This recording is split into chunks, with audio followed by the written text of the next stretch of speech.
तपाईँहरू कसैको मन दुखाउन चाहनुहुन्न। आफ्नो कारणले अरूलाई नराम्रो नहोस् भन्ने सोच्नुहुन्छ। अरूको भावनाको, अरूको इच्छा चाहनाहरूको एकदम धेरै कदर गर्नुहुन्छ। कसैलाई केही दुःख पर्यो, केही आपद पर्यो भने सहयोग गर्न, मद्दत गर्न एकदम धेरै अगाडि सर्नुहुन्छ। कसैलाई आर्थिक, भावनात्मक, व्यवहारिक सहयोग चाहिएको बेलामा सधैँ साथमा हुनुहुन्छ। तर आफूलाई पर्दा सधैँ एक्लो महसुस गर्नुहुन्छ। आफ्नो लागि सहयोग गर्ने कोही पनि हुँदैनन्। आफूले त सबैलाई खुसी बनाए जस्तो लाग्छ, सहयोग गरे जस्तो लाग्छ। तर विडम्बना, यसको बदलामा तपाईँले के पाउनुहुन्छ? व्यवस्था, धोका अथवा तैँले मेरो लागि के गरेको होस् र भन्ने रुखो प्रश्न। कतै तपाईँको राम्रो स्वभाव उल्टै तपाईँको अभिशाप बन्न पुगिरहेको त छैन?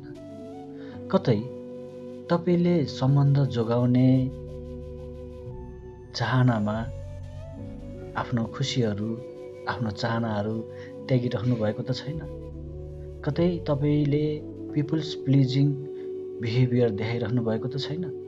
यदि देखाइरहनु भएको छ, यस्तो छ भने बेलैमा ध्यान दिनुहोस्।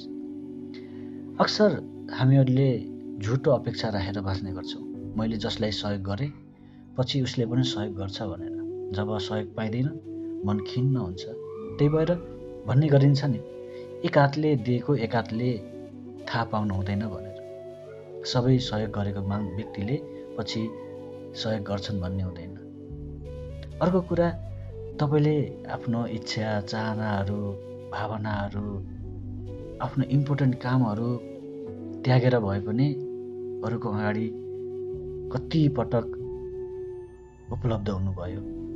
कसैले नाइ भन्न सक्नु भएन। यही कारणले अहिले तपाईँको मन दुखिरहेको, मन खिन्न भइरहेको, एक्लोपन महसुस गरिरहेको हुनसक्छ।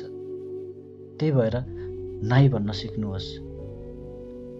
आफ्नो सीमा निर्धारण गर्न सिक्नुहोस्। आफ्नो आत्मसम्मानको कदर गर्न सिक्नुहोस्।